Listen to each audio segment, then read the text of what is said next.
Very often when we use this term immunotherapy today, all right, we are actually talking about using anti-PD-L1 therapy.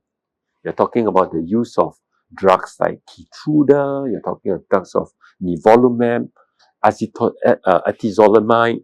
These are all anti-PD-L1 agents that are supposed to enhance the body's immune system to fight against cancer. The use of this term immunotherapy has to be clearly defined. Immunotherapy is basically any form of treatment that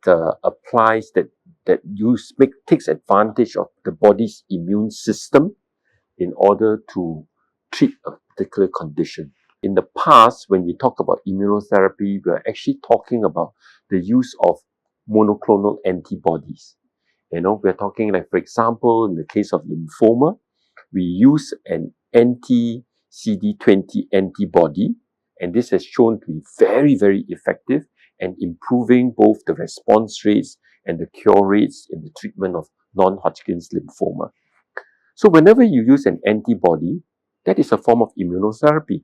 The commonest use of immunotherapy really is in lung cancer. In lung cancer, they were able to demonstrate if your tumor that we tested is very high in PD-L1, okay, if your PD-L1 score is very high, you may not even need chemotherapy.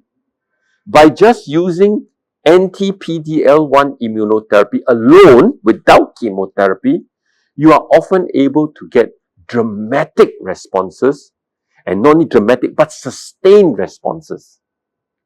Okay, so that's why you find that immunotherapy has played a very big role in lung cancer, especially in those who have got high PD-L1, but it's also found to be useful when you combine immunotherapy together with chemotherapy, even in those with very low PD-L1 score.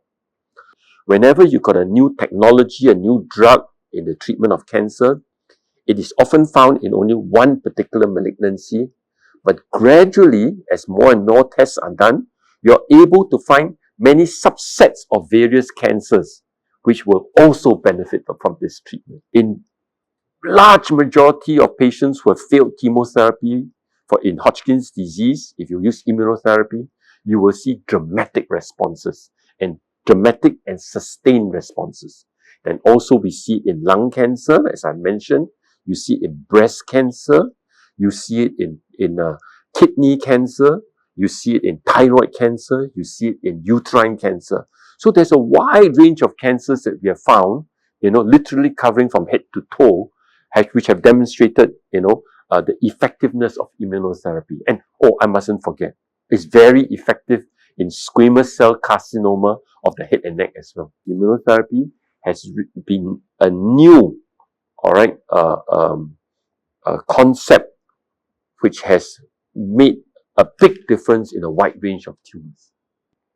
We do not just want to know that this patient has got lung cancer or breast cancer.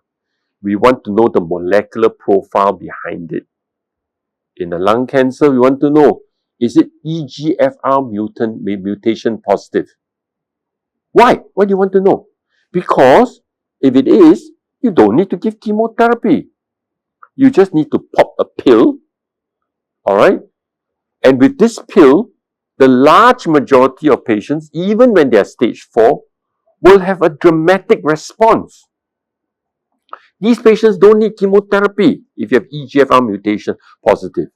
Or even better, if you are ALK mutation positive or ROS1 mutation positive, you pop a pill. And your lifespan is, you're talking about more than 5 years, 10 years, 15 years, even though you have got stage 4 disease. So in other words, you are able not to cure the cancer, but you're able to control the cancer in such a remarkable way with minimal toxicity and sustained control of the disease. So this molecular profiling has really made a tremendous difference in the way in which we talk about cancer and the way we treat cancer. All the proven use of CAR T cell has been in treatment of lymphoma and leukemia. It hasn't gone beyond. It's an area which I believe in the future will become more and more exciting. When we are able, if ever we are able to find CAR T cell therapy for a non-hematologic malignancy, then I think, wow, it will again open a whole new horizon in the treatment of cancer.